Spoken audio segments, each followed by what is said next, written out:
শুক্রবার দিন আসলে যে কাজের এত চাপ কোথা থেকে আসে আল্লাহ ভালো জানে। যদিও আগের দিন সব কাজকর্ম শেষ করে রাখি, তবুও শুক্রবার দিন যে কোথা থেকে এত কাজকর্ম আসে। রান্না বান্না করছিলাম তাড়াতাড়ি করে, যেহেতু শুক্রবার দিন সবাই তাড়াতাড়ি খাবার দাবার খাবে, এদিকে ছেলেদেরকেও রেডি করতে হবে। একদিকে রান্না বান্না করছি, আরেকদিকে ছেলেরা জুম্মার নামাজ পড়তে যাবে, তাদেরকেও পাঞ্জাবি বের করে দিলাম। আবার একটু পরপর আম্মু ওইটা দাও এটা দাও বিচার দেওয়া দিই, মানে রান্নার মাঝখানে যে আমার কতবার তাদের বিচার করতে হয় হিসাব ছাড়া। এই যে 3 বাপ ছেলে মিলে জুম্মার নামাজ পড়তে চলে যাচ্ছে, নিচ থেকে আবার এসেছে বাবার চশমা নেওয়ার জন্য।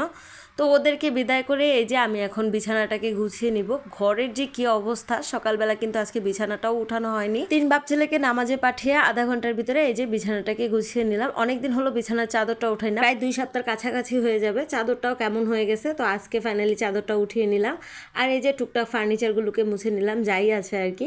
আমার ফার্নিচারের অবস্থাগুলো দেখে বুঝতে পারছেন কত অত্যাচার হয় আমার এই ফার্নিচারের উপরে। ফার্নিচারগুলো দেখতে মনে হচ্ছে যে অনেক বছর হয়ে গেছে, কিন্তু মাত্র 4-5 বছরের ফার্নিচার এগুলোর উপরে যে অত্যাচার হয়, আমার ছেলেরা অনেক পরিমাণ অত্যাচার করে, তাই দেখতে অনেক পুরাতন মনে হচ্ছে আর কি। ওই যে ড্রেসিং টেবিলের আয়নাটা ভাঙা হয়েছে, এটা তো এখনো আর লাগানো হয়নি, তবে আয়না লাগিয়ে ফেলবো, কিন্তু ভয়ও লাগে যদি আবার ভেঙে ফেলে। এ নিয়ে 3 বার ভাঙা হয়েছে, এরপরে যদি আবার ভাঙে তাহলে 4 বার হবে। ছেলে বাচ্চা তো তাই একটু ভয়ও লাগে, কিন্তু মেয়ে বাচ্চারা কিরকম করে সেটা জানি না। আমার ছেলেদেরকে দেখে বোঝা যাচ্ছে যে বাচ্চা মানুষ মানেই হচ্ছে দুষ্টের সেরা। যাই হোক, বিছানাটাকে গুছিয়ে নিয়েছি, অফ ক্যামেরায় ঘরটাও ঝাড়ু দিয়ে নিয়েছি, আর এই তো চলে এসেছি কাপড় চোপড় ভিজানোর জন্য। প্রায় 2 বালতির মতন কাপড় চোপড় এখানে আছে।